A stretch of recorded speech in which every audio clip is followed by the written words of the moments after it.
Good morning छात्रों। अच्छा, आपका कल का दिन रक्षाबंधन अच्छा रहा होगा और बहुत ही अच्छा संस्कारित त्यौहार है। इसे मनाएं माता पिता के साथ और सिस्टर्स के साथ, अदर्स के साथ। बहुत अच्छा ये मुझे तो लगता है व्यक्तिगत।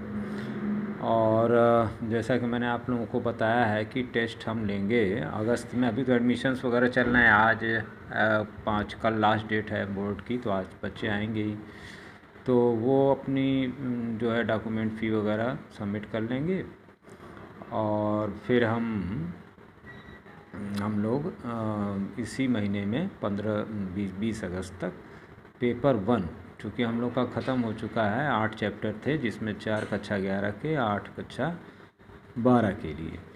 तो 4 कक्षा 11 के रहेंगे टेस्ट में और कक्षा 12 के लिए 8 पेपर टेस्ट में होंगे।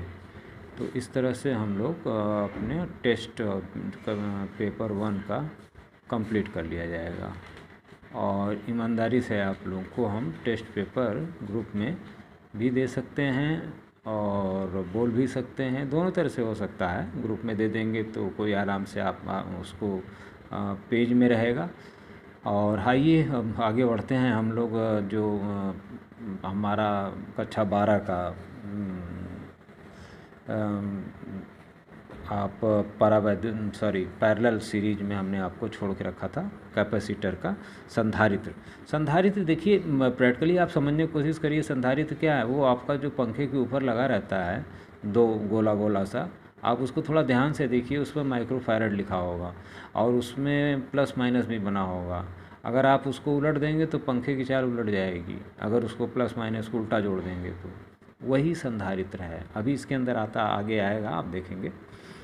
तो आइए देखते हैं इसको सीरीज पैरेलल में कैसे जोड़ा जाता है। जैसे रेजिस्टेंस को हम सीरीज में जोड़ते थे तो R=R1+R2 हो जाता था और तुल्य प्रतिरोध निकालते थे। पेपर 1 में हमने देखा होगा इसको, इसके पहले वाले पेपर में। और पैरेलल में जोड़ते हैं रेजिस्टेंस को तो 1/R=1/R1+1/R2 भिन्न की तरह से हो जाता है। आइए अब देखते हैं यही चीज़ अगर हम रेजिस्टेंस में जोड़ते हैं तो कैपेसिटेंस में कैपेसिटर का काम होता है आवेश को संचित करना। Q=I T, मतलब Q माने आवेश, I माने धारा, T माने समय। तो आवेश को संचित करने के लिए Q=I T सूत्र भी होता है। अगर धारा दी है, समय दिया है, तो आप बता सकते हैं कितना आवेश कूलाम संचित हुआ।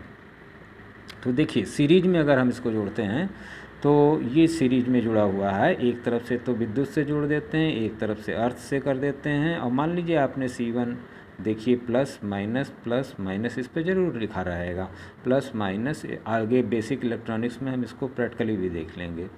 तो ये थ्योरेटिकली फिजिक्स के लिए भी है, फिजिक्स के छात्र भी इसको देख सकते हैं।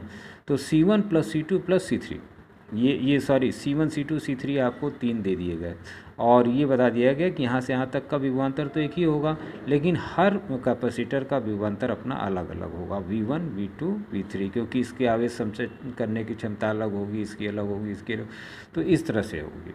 तो ये 2 प्रकार से ही मुख्य रूप से जोड़े जाते हैं। जैसे रेजिस्टेंस में हम जोड़ते रहे हैं समान श्रेणी और समानांतर। तो मुख्य रूप से वहाँ का जो सूत्र है इसमें ठीक उसका उल्टा हो जाता है। ध्यान से देखें, थोड़ा वीडियो लंबा भी हो सकता है। तो आप देखेंगे तो इसके बीच तुल्य धारिता जो है उसमें R1+R2+R3 होती, लेकिन यहाँ पर 1/C1 +1/C2 +1/C3 1/C ये होगी। इस तरह से आप उसको कैलकुलेट करके निकालेंगे और ये सूत्र आपका रहेगा श्रेणी क्रम में। और यही अगर आप इसका मतलब इस तरह की इसमें विशेषताएं क्या है कि इसको उस परिस्थिति में समान श्रेणी क्रम में जोड़ा जाता है किसी को संधारित्र को, जब किसी ऊंचे वोल्टेज को, हाई वोल्टेज को अनेक अकेला मतलब एक संधारित्र उसको नहीं उसमें अपने ऊपर ले पाएगा, तो अनेक संधारित्रों पर विभाजित करने के लिए इसका प्रयोग हम करते हैं। और श्रेणी क्रम में जोड़े गए सब संधारित्र पर आवेश का परिमाण एक समान होता है। मान तो नहीं, परिमाण एक समान होगा। और श्रेणी समांतर क्रम में देख लेती है तो समांतर क्रम में भी एक चित्र आप सीधे बनाइए, जैसे रेजिस्टेंस का और अपने बनाया था। यहाँ पर एक विद्युत से जोड़ दिया गया और एक अर्थ कर दिया गया। अर्थ हमारी मतलब पृथ्वी, और वही प्लस माइनस के साथ इसको समांतर क्रम में जोड़ा गया। तो वोल्टेज यहाँ पर सबके लिए एक जैसा होगा, मतलब इस पर V1 V2 V3 नहीं रहेगा और सब पर वोल्टेज अलग हो जाएगा। तो इसलिए जो इसका सूत्र निकल के आएगा वो आपका वही श्रेणी क्रम में प्रतिरोध वाला आएगा, C=C1 + C2 + C3। तो अब इसमें भी इसकी विशेषताएं भी क्या है कि ये वहाँ पर प्रयोग लाया जाता है जहाँ पर कम विभव पर अधिक धारित्र की आवश्यकता होती है, मतलब विभव वोल्टेज कम है यहाँ पे, तो अधिक धारित्र लगाने तो आप समांतर क्रम में लगा सकते हैं। और इस संयोजन में जोड़े गए प्लेटों के बीच विभवांतर का मान बराबर होता है, ये इसकी विशेषता है।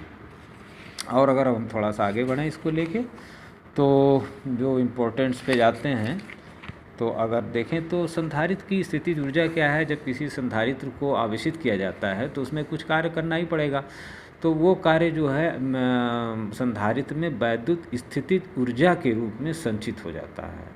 और इसी आवेशित संधारित्र जब आवेशित हो जाएगा कि स्थितिज ऊर्जा कहेंगे आप। बहुत सिंपल सा आंसर है।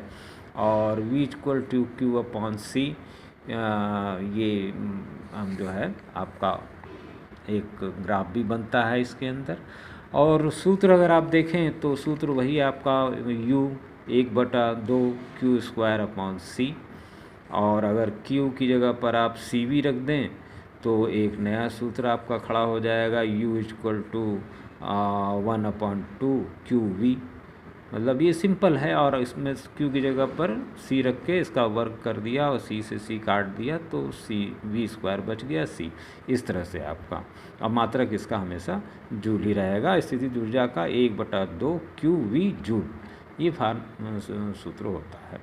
और इसमें मान रख के आप इसके कई सूत्र बना सकते हैं। और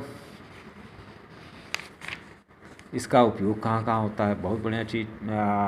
मतलब व्यवहार में तो आने वाले संधारित्र बहुत से हैं हमारे, जैसे कागज़ के बने हुए संधारित्र, कागज़ या अभ्रक के, और परिवर्ती वायु संधारित्र जिसका निर्वात में होता है, परिवर्ती प्लेटों के क्षेत्रफल को इधर उधर करके हम इसका ये आप रेडियो में पढ़ेंगे।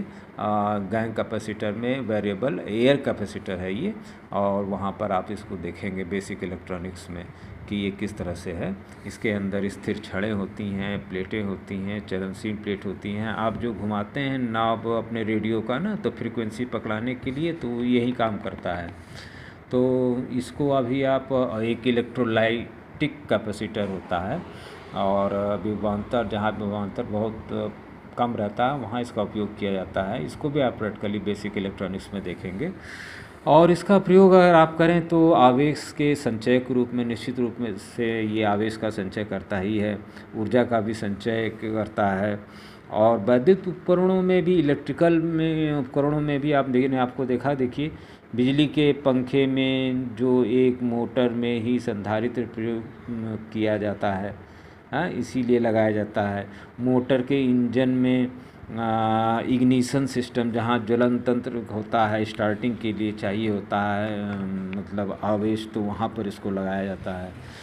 बहुत उदाहरण है, और एक सवाल में हम लगभग बहुत से क्वेश्चन लेंगे। आपको देखने में बड़ा लग रहा है लेकिन है बहुत छोटा। जैसे कि किसी चालक को 500 माइक्रो कूलाम आवेश देने पर उसमें विभव 220 वोल्ट की वृद्धि हो जाती है, तो धारिता बताइए। सिंपल धारिता आपको देखिए, चालक को दिया गया आवेश 500 माइक्रो कूलाम, 500 मतलब 500 × 10⁻⁻6 कूलाम, माइक्रो का मतलब 10⁻⁻6, और वृद्धि आपने 250 कर दी। और C का फार्मूला आपको पता है Q/V, तो 500 × 10⁻⁻6 बटा 250 कर दिया, और 2 से कट गया, 2 × 10⁻⁻6 फैरड में लिखेंगे आप, क्योंकि संधारित्र का C का मात्रक फैरड होता है। और या इसे आप 2 माइक्रो फैरड भी कह सकते हैं, क्योंकि 10⁻⁻6 है। दूसरा इसमें पूछ रहा है किसी चालक की धारिता 200 माइक्रो फैरड है, इसको आवेशित करने पर इसका विभव 12 वोल्ट हो जाता है, तो इसको कितना आवेश संचित होगा इसके ऊपर। सिंपल सी बात है, चालक धारिता आपको दी हुई है, वही 200 × 10⁻⁻⁻⁶। विभव आपको दिया हुआ है, कितना आवेश इस पर संचित होगा, तो Q = CV गुणा कर दीजिए, गुणा कर दिए 12 दूना 2400, ये मुझे वहाँ नहीं दिख रहा है। और उसके बाद फिर आपको किसी चालक की धारिता जो है 2 पॉइंट इतनी है, इसको इतने आवेश माइक्रो कूलम आवेश दिया गया, इसके विभव में क्या कुछ वृद्धि होगी, फिर देखिए क्या होता है। धारिता इतनी है, मतलब वही माइक्रो फैरेड को फैरेड में बदल दिया, आवेश आपने इतना उसको दे दिया, इतना आवेश दे दिया, तो इसके विभव में वृद्धि V = Q/C। तो Q/C करेंगे तो 2.5 वोल्ट की वृद्धि होगी भैया, सही बात है। और फिर पृथ्वी को इतना, पृथ्वी की त्रिज्या जानते हैं 6.4 × 10³ किलोमीटर त्रिज्या वाले गोलाकार को मानकर उसकी धारिता निकालिए। तो आपको मैंने एक सूत्र दिया था C = 4πε0A, ए जहाँ क्या था आपका त्रिज्या उसकी, तो इसका मान मैंने आपको कूलम के नियम में 1/4